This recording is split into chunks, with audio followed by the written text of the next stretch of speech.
నమస్తే welcome to hello TV.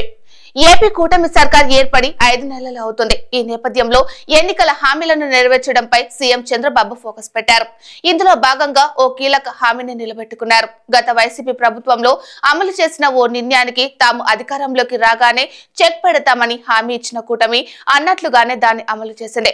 రాష్ట్రంలో గతంలో అధికారంలో ఉన్న వైసీపీ ప్రభుత్వం నిధుల కోసం చెత్త పన్నును విధించింది। ప్రభుత్వ సామాజిక బాధ్యత అయిన పారిశుద్ధ్య నిర్వహణకు పన్ను వసూలు చేయడంతో జనం నుంచి తీవ్ర నిరసన వ్యక్తమైంది। అయినా పట్టించుకోకుండా ప్రభుత్వం ముందుకెళ్లింది। ఈ దశలో కూటమి పార్టీలు తమను గెలిపిస్తే చెత్త పన్ను రద్దు చేస్తామని హామీ ఇచ్చారు। అన్నట్లుగానే అధికారం చేపట్టాక చెత్త పన్ను రద్దు చేస్తున్నట్లు ప్రకటనలు చేశారు। అనంతరం కేబినెట్ లో ఈ నిర్ణయాన్ని ఆమోదించారు। ఇప్పుడు అసెంబ్లీలోనూ చట్ట సవరణ చేశారు। చెత్త పన్ను రద్దు చేస్తూ సవరణ బిల్లును అసెంబ్లీలో మున్సిపల్ మంత్రి నారాయణ ప్రవేశపెట్టారు। దీనికి సభ ఆమోదం తెలిపింది। గత ప్రభుత్వంలో చెత్త పన్ను వసూలు కాంట్రాక్టర్లకు లబ్ధి చేకూరేలా చేసిన వ్యవహారంపై విచారణ చేస్తామని ఈ సందర్భంగా మంత్రి నారాయణ ప్రకటించారు।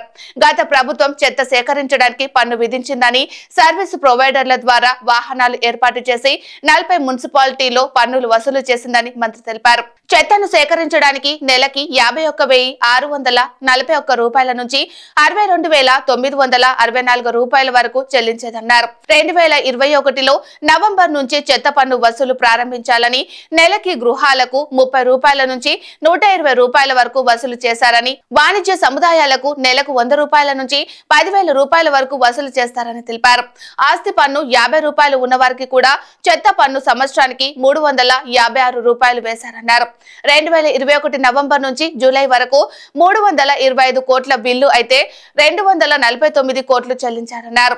2014 నుంచి 2019 మధ్య టీడీపీ ప్రభుత్వం మున్సిపాలిటీలో ట్యాక్సులు పెంచలేదని, గత ప్రభుత్వం వేసిన చెత్త పన్నుపైనే కొన్ని జిల్లాల మహిళలు ధర్నాలు చేశారని తెలిపారు। అందుకే చెత్త పన్ను రద్దు చేసేందుకు సవరణ బిల్లును తెచ్చామన్నారు। దీంతో రాష్ట్ర మహిళలు ఆనందం వ్యక్తం చేస్తున్నారు।